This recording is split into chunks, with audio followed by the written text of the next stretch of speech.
नमस्ते साथियों, स्वागत है आप सभी का श्रीमाली सर यूट्यूब चैनल में। और शिक्षण विधियों का हम अध्ययन कर रहे हैं। इसमें आज हमारी 5वीं क्लास है शिक्षण विधियों को लेकर। और छोटी सी एक शिक्षण विधि है, बहुत आसानी से आपको समझ में आ जाएगा। जैसे जैसे ये शिक्षण विधियाँ होती रहेगी उसके बाद मैं आपको इसके प्रश्नोत्तर कराता रहूँगा जो पिछले कुछ परीक्षाओं में आए हैं। और शिक्षक भर्ती परीक्षा में जितने भी प्रश्न आए हैं शिक्षण विधियों को लेकर उसके बारे में हम अध्ययन करेंगे। ठीक है, तो चलिए शुरू करते हैं। और आज जो हम टॉपिक शुरू करने जा रहे हैं उस शिक्षण विधि का नाम है खेल विधि। और खेल विधि शायद ही कोई ऐसा हो जो नहीं जानता हो। ठीक है, खेल विधि के बारे में तो आप कहेंगे सर हम पढ़ क्यों रहे हैं। तो शिक्षण में इसकी क्या उपयोगिता है उसके बारे में हम अध्ययन करने जा रहे हैं खेल विधि का। शायद ही ऐसा कोई बालक हो जिसने कोई खेल न खेला हो और उसके साथ में ही जो बालक को प्रिय लगने लग जाता है, जो भी छात्र को समझ में आ जाता है और वो खेल के द्वारा प्रसन्नता से अपने इच्छा के अनुरूप जो कार्य कर लेता है उसी को हम खेल मान लेते हैं कि ये खेल होगा, है ना। चलिए इसके बारे में हम पढ़ते हैं और शुरू करते हैं आज की क्लास खेल विधि के बारे में। सबसे पहले हम जानेंगे कि इसके प्रवर्तक कौन है। सर इसके भी कोई प्रवर्तक है? बिल्कुल है। तो इसके प्रवर्तक कौन है? Henry Caldwell cook. हमेशा पूछा जाता है खेल विधि के प्रवर्तक कौन है। इसके पहले मैं आपको बता दूं कि हमने लास्ट क्लास में प्रायोजना विधि पढ़ा था, प्रोजेक्ट विधि। और इसके जो प्रवर्तक है वो है विलियम हेनरी किलपैट्रिक।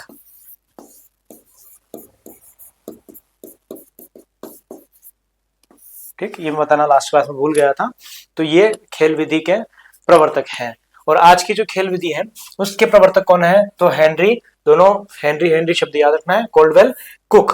ठीक, अब इनकी पुस्तक कौन सी है? तो इसमें अब कोई ना कोई पुस्तक होगी, उसमें उन्होंने खेल विधि के बारे में बताया होगा। तो द प्ले वे इनकी एक पुस्तक है जिसमें खेल विधि के बारे में विस्तृत रूप से बता रखा है। अब भी सर इसमें होता क्या है, तो जब वो हम पढ़ते हैं तो उससे पहले हम देख लेते हैं कि क्या हेनरी कॉल्डवेल कुक से पहले भी किसी ने खेल विधि के बारे में कुछ बताया था। तो बिल्कुल बताया था।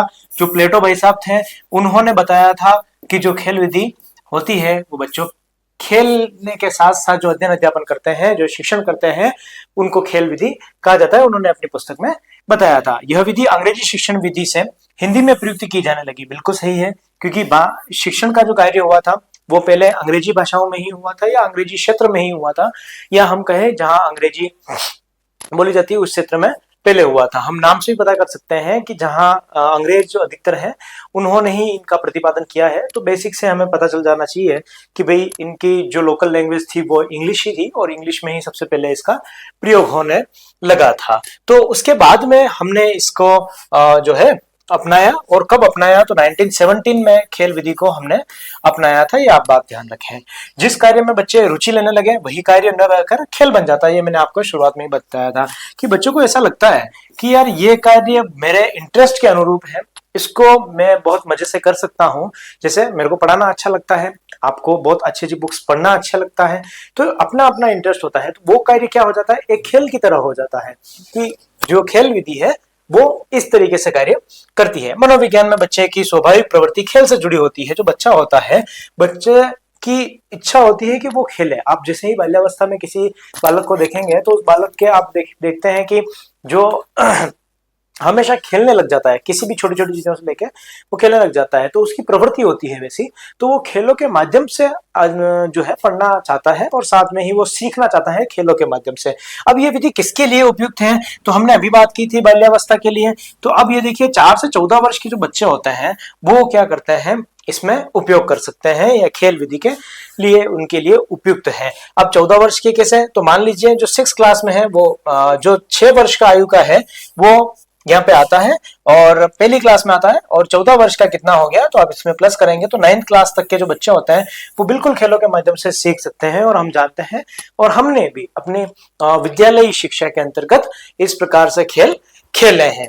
ठीक है, तो ये खेल विधि थी जिसमें एक महत्वपूर्ण इंपोर्टेंट जो पॉइंट है जो आपको याद रखना है वो क्या है, हेनरी कॉल्डवेल कुक जो इसके प्रवर्तक हैं। और किस में उन्होंने इसका वर्णन किया है, तो द प्ले वे बुक में इसका वर्णन किया है। बढ़ते हैं आगे और देखते हैं अगली परिभाषा के बारे में। अब एक शिक्षाविद हुए हैं ड्यूलिंग, और उन्होंने क्या कहा है, किसमें कहा, तो उन्होंने कहा था अपनी फिलोसॉफी ऑफ प्ले में कहा, जो कार्य अपनी इच्छा से स्वतंत्रता पूर्वक करे वही खेल है। कि बालक जो उसकी इच्छा है उसके अनुरूप करे। जैसे कोई बालक अगर संगीत में बहुत अच्छा कार्य करता है, तबला बजाना सीख जाता है, तो वो तबला बजाना उसके लिए उसको सीखना वो क्या है, खेल बन जाता है। अगर कोई ग्राउंड में खेल रहा है और नेतृत्व कर रहा है, तो ये भी खेल के माध्यम से वो क्या है, नेतृत्व की शक्ति का विकास कर रहा है।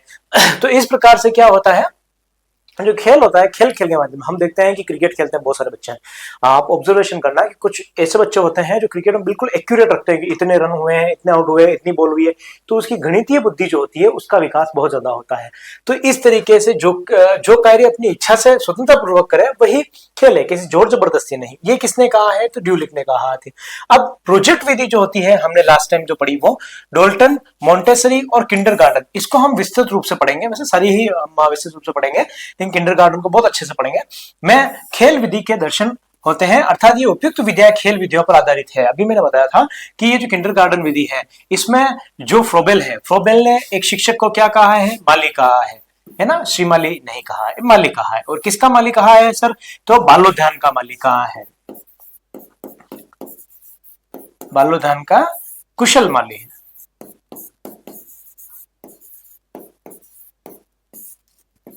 कौन है, तो कौन है, शिक्षक। यानी कि शिक्षक जैसा चाहता है वैसा बच्चों के साथ खेल के माध्यम से सिखा सकता है। और ये किसने कहा है, तो फ्रोबेल ने कहा है। ठीक है, तो इस विधि का व्यापक प्रयोग फ्रोबेल ने किया था, और किसमें किया था, किंडरगार्टन विधि में किया था। साधारण अर्थ में खेल का प्रयोग विद्यालय में शारीरिक विकास करना, बिल्कुल हम जानते हैं कि जो खेल होते हैं वो शारीरिक विकास पर अधिक बल देते हैं की दृष्टि से किया जाता है। अब इसे मानसिक विकास का प्रथम सोपान कहा जाता है, क्योंकि जो साइकोलॉजिस्ट है, जो शिक्षाविद है, उन्होंने क्या किया है कि वो ये सोचते हैं कि बालक जब तक खेल लेगा नहीं तब तक उसका मानसिक विकास नहीं होगा। मानसिक विकास कैसे, जैसे कि कोई बालक, मान लीजिए एक बच्चा है, विद्यालय गया सुबह, फिर वापस घर आया, फिर विद्यालय गया सुबह, फिर वापस घर आया, घर से वापस ट्यूशन गया। अब ये क्या है, इसके बीच में खेल समाप्त हो जाता है, तो वो बालक धीरे धीरे क्या हो जाता है, अंतर्मुखी हो जाता है, उसका विकास नहीं हो सकता, समायोजन का अभाव हो जाता है, वो समाज में नहीं रह पाता है। तो बालक के लिए जितना पढ़ना आवश्यक है उतना ही खेलना भी आवश्यक है। इसलिए क्या कहा है कि मानसिक विकास का प्रथम सोपान इसको कहा जाना लगा है। आप बहुत अच्छे से ध्यान रखिए, इंपॉर्टेंट। क्रिया द्वारा सीखने से विषय वस्तु सरलता से आ जाती है तथा ज्ञान भी स्थायी रहता है। अब ये देखिए, यहाँ पे एक शब्द है क्रिया, क्रिया यानी करके सीखना। ठीक है, करके सीखना। हमने प्रोजेक्ट विधि के अंतर्गत भी देखा था कि उसमें भी क्या हो रहा था, बालक करके सीख रहा था। तो जो क्रिया बालक करता है उसके द्वारा उसका ज्ञान जो होता है स्थायी होता है। और मैंने लास्ट क्लास में भी आपको कहा था कि जो प्रोजेक्ट विधि में कि बालक जितना हाथ से कार्य करके सीखेगा उतना उसके अंदर जो स्थायित्व का भाव है वो ज्यादा आएगा। अगर आपने लास्ट क्लास नहीं देखी है तो आप जाके जरूर देखें, ये 5वीं क्लास है, इससे पहले 4 क्लासें और शिक्षण विधियों के बारे में हो चुकी है, तो आप उसको जरूर देखें। तो ये क्रिया है, और क्रिया करके सीखना है। अब करके सीख रहा है बालक, यानी उसका ज्ञान का स्वयं कर रहा है, स्वयं कर रहा है, इसका मतलब क्या हो गया कि ये क्या है, छात्र केंद्रित है, छात्र केंद्रित।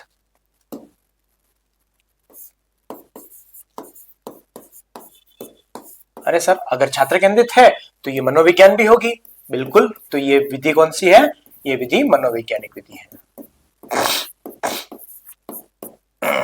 ठीक है, तो बात क्लियर हो गई। तो बहुत इंपॉर्टेंट पॉइंट कि खेल विधि कौन सी विधि है, तो ये मनोवैज्ञानिक विधि है। ये किस पर बल देती है, तो करके सीखना यानी क्रिया पर बल देती है। खेल विधि से क्या होता है, तो शारीरिक विकास के साथ साथ मानसिक विकास भी होता है। अब आपके साथ में एक प्रश्न हो जाए, ठीक है, प्रश्न साथ साथ में करने ही है हमें। एक प्रश्न आ गया, बताओ, खेल विधि से होता है, खेल विधि छोड़िए, खेल से होता है ना, खेल से होता है, क्या होता है, बताते हैं बिल्कुल क्या होता है। फर्स्ट पॉइंट, शारीरिक विकास,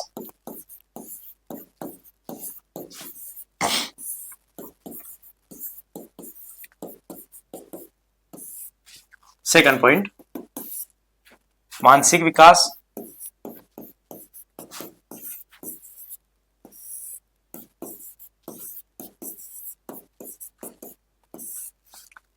थर्ड, उपर्युक्त दोनों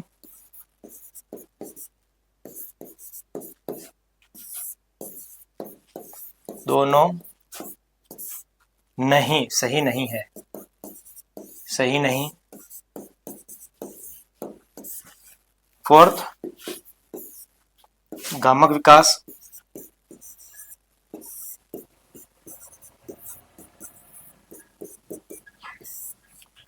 शारीरिक मानसिक गामक, ठीक है, और उत्तर नहीं देना चाहता है ना।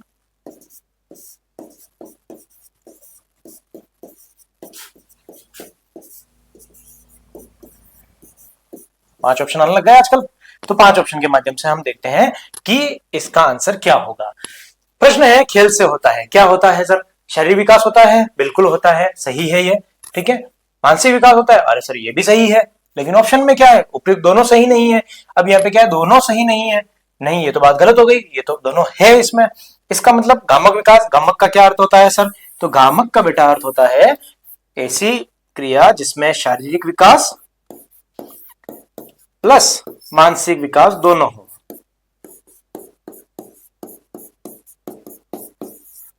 मानसिक विकास हो। ओ, तो ये सही है, हाँ तो बिल्कुल कौन सा सही है? तो ये बिल्कुल सही है, ठीक है। तो ध्यान रखना है, इस प्रकार के प्रश्न आते हैं जहां आपको कंफ्यूजन किया जा सकता है। यहां से ही आप समझ सकते हैं कि शारीरिक विकास आ रहा है पहले, इसका मतलब ठीक है हम होल्ड करेंगे। सेकंड, मानसिक विकास है, अच्छा मानसिक विकास है, इसका मतलब कोई ना कोई और ऑप्शन हो सकता है, क्योंकि हमने पढ़ा है मानसिक विकास तो प्रथम सोपान मान लिया गया है, और शारीरिक विकास तो होता ही है खेल में। तो अब प्रथम प्राथमिकता किसे दे? चलो आगे बढ़ते हैं। तो दोनों सही नहीं है, इसका मतलब ये ऑप्शन तो बिल्कुल ही हम काट देते हैं इसको कि ये तो सही नहीं है। अब उत्तर नहीं देना चाहता, बिल्कुल मैं तो देना चाहता हूं, क्यों नहीं देना चाहता, ठीक है। तो इसका मतलब बीच में कौन सा है? गामक विकास है, और गामक विकास का अर्थ क्या होता है? शारीरिक व मानसिक विकास। चलिए बढ़ते हैं आगे। तो हमने यहां तक पढ़ लिया था, ठीक है, करके सीखना, और ये मनोवैज्ञानिक विधि है। अब हम बढ़ते हैं आगे, और आगे बढ़ने के साथ में अब देखते हैं कि खेल विधि के क्या गुण होते हैं। बहुत गुण होते हैं। पहले बात है कि क्या होता है इसे रोचक और आकर्षक। अब रोचक और आकर्षक क्या सर? तो रोचक और आकर्षक ये कि बालक उसमें इंटरेस्ट लेना चाहता है। जैसे कि मान लीजिए किसी विद्यार्थी को आपने कहा कि कल मैं बहुत होमवर्क करूंगा, गृह कार्य दूंगा और ये पाठ पढ़ाऊंगा, तो बालक सोचेगा कि यार कल मैं स्कूल जाऊं या नहीं जाऊं। अब एक बात आपने ये कह दी, दूसरी बात उन्हें कल हम प्रातःकाल अध्ययन करेंगे, फिर मैं आपको एक गेम खिलाऊंगा जिसमें हम टीम समुदाय बनाएंगे और इस तरीके का कार्य करेंगे। तो बच्चा का कल कितना भी अर्जेंट काम हो लेकिन स्कूल जाना है, तो ये क्या हो गया? उसको एक इंटरेस्ट डेवलप हो गया, एक रोचक हो गया, वो आकर्षण का बिंदु हो गया। तो ये क्या करेंगे? एक पहले पॉइंट पे इस तरीके से काम है। अब दूसरा क्या है? व्यवहारिक ज्ञान होता है, इससे नेतृत्व क्षमता बढ़ती है, व्यवहारिक ज्ञान होता है। अब व्यवहारिक ज्ञान कैसे? कि भाई समुदाय के साथ में कार्य कर सकता है बालक ने, सभी के साथ में काम करेगा तो उससे अपनी टीम होगी तो किस तरीके से बिहेवियर करना है, कैसे क्या कार्य करना है, वो सभी होता है। अब टीम वर्क और सहयोग, जैसे मैंने अभी बताया था आपको कि भाई टीम के साथ में खेलना। अब जैसे 10-10 का हमने ग्रुप बना दिया तो 10 क्या होंगे? एकजुट हो जाएंगे। वो ना ये देखेंगे कि कौन मेरा दोस्त है कौन मेरा दोस्त नहीं है, तो वो टीम की भावना बढ़ जाएगी और सहयोग की मेरी टीम जीतनी चाहिए, तो सब में सहयोग बढ़ जाता है। चौथा, बिल्कुल सक्रिय रहता है, और यही बिंदु है, सक्रियता से क्या होता है? मानसिक विकास बहुत अधिक होता है। मानसिक विकास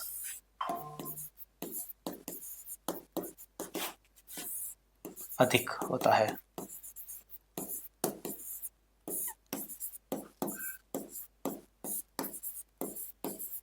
ठीक है, सक्रियता से क्या हो रहा है?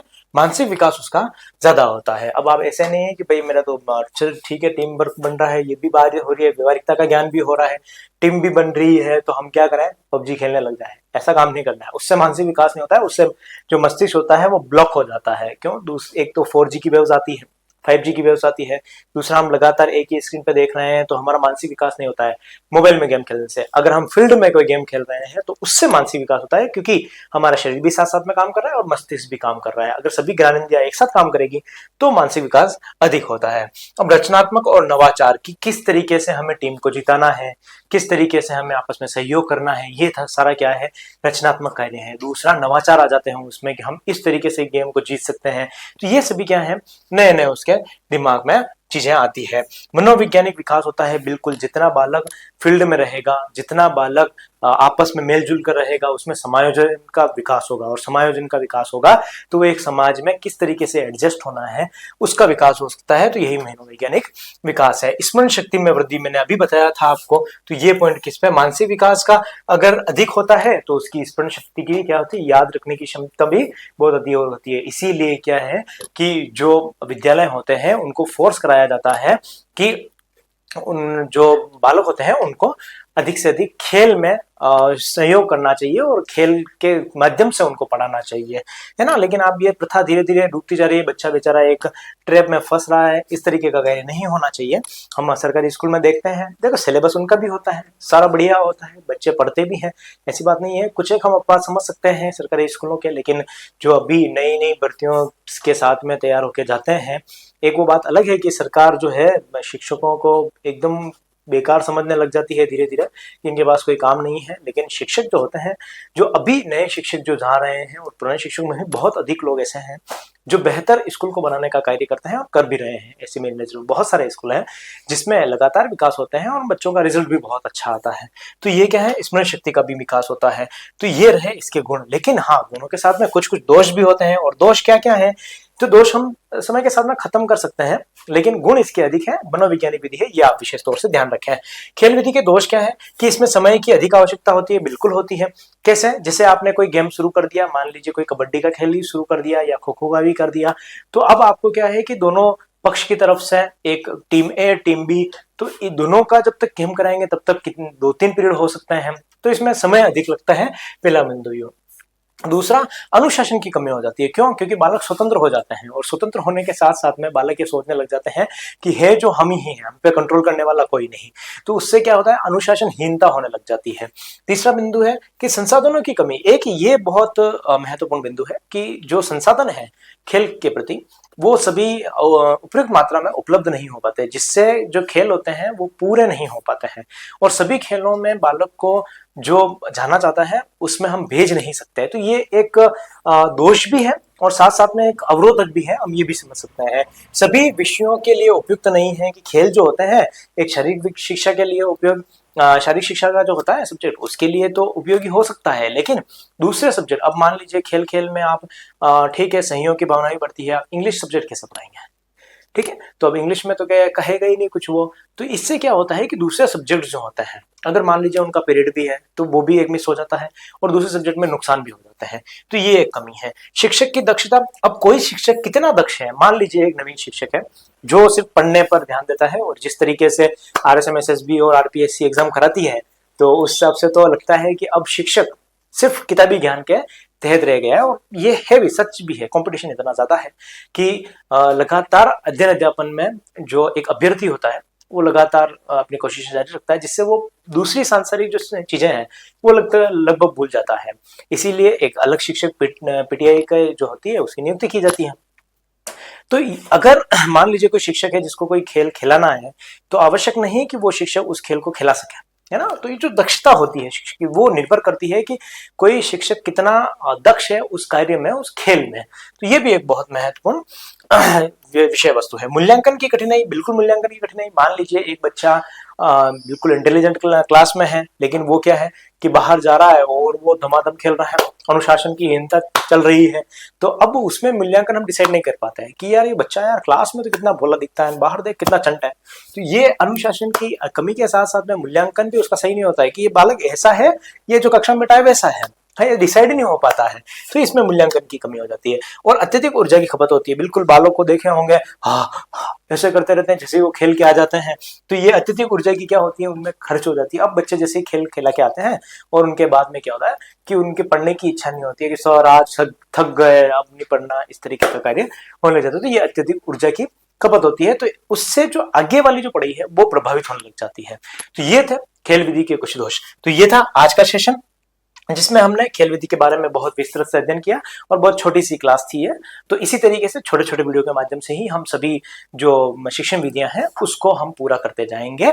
तो मिलते हैं बहुत जल्द एक नए वीडियो में, तब तक के लिए धन्यवाद। इसके साथ में ही अगर आप नए हैं, यहाँ तक आ ही गए हैं, तो आपको सब्सक्राइब करने के कौन से पैसे लग रहे हैं, फटाफट सब्सक्राइब कर लीजिए। नई नई क्लासें आने ही वाली है ना। रास्ता अध्ययन भी हम इसमें शुरू करेंगे, फिर नए नए क्वेश्चन आंसर है उसके बारे में भी हम शुरू करेंगे। बहुत अच्छी अच्छी क्लासें आने वाली है और मेरा वादा है कि आपको बहुत मजा आने वाला है। ठीक है, थोड़ी शिक्षण की शैली थोड़ी अलग रही, मजे के साथ पढ़ेंगे। अब एक बड़ी चुनौती रहती है कि कैमरे के सामने कैसे हंसे। अगर क्लास में कोई बच्चे हो तो उनमें एंटरटेन करने में, थोड़ी दो बात करने में भी मजा आता है। ठीक है, कैमरा तो बेचारा निर्जीव पड़ा हुआ है, कैसे हंसे इसके साथ में एक बहुत बड़ा चैलेंज रहता है। फिर भी मैं पूरी कोशिश करूंगा कि आपको बिल्कुल बोर नहीं होने दूं और साथ में ही नई नई कक्षाओं के साथ में आप एंजॉय लीजिए और साथ में पढ़ते रहिए। और शिक्षण विधियों के जो नोट्स हैं वो भी मैंने आपको जैसे हर बार कहता हूँ कि टेलीग्राम पे भेज दूंगा। अगर आप टेलीग्राम पे मेरी कोई सूचना नहीं आती है, या आप कमेंट बॉक्स में तो लिख ही सकते हैं, लेकिन साथ साथ में टेलीग्राम में मैंने अपना एक नंबर भी दिया है, उस समय भी आप व्हाट्सअप कर सकते हैं कोई अगर आपको दिक्कत लगती है तो। ठीक है, अगर कोई कमेंट नहीं करना चाहता है कि कौन जोर करे इतना कमेंट करने का, ये भी एक बच्चों की आदतें होती है, पता नहीं क्यों। ठीक है, आराम से पूछिए, खुल के पूछिए, क्या दिक्कत है, सारी चीजें पूछिए। ठीक है, कोई दिक्कत हो, कुछ पढ़ाने में कुछ कमी हो वो भी बताइए, कोई अच्छी लगी हो तो वो भी बताइए, क्या फर्क पड़ता है उसमें। ठीक है, सब्सक्राइब जरूर कीजिएगा इस चैनल को, जिससे मोटिवेशन लगातार बढ़ता रहे। मिलते हैं बहुत जल्द एक नए वीडियो में, तब तक के लिए शुक्रिया, बहुत बहुत धन्यवाद। मिलते हैं नेक्स्ट क्लास में। Thank you.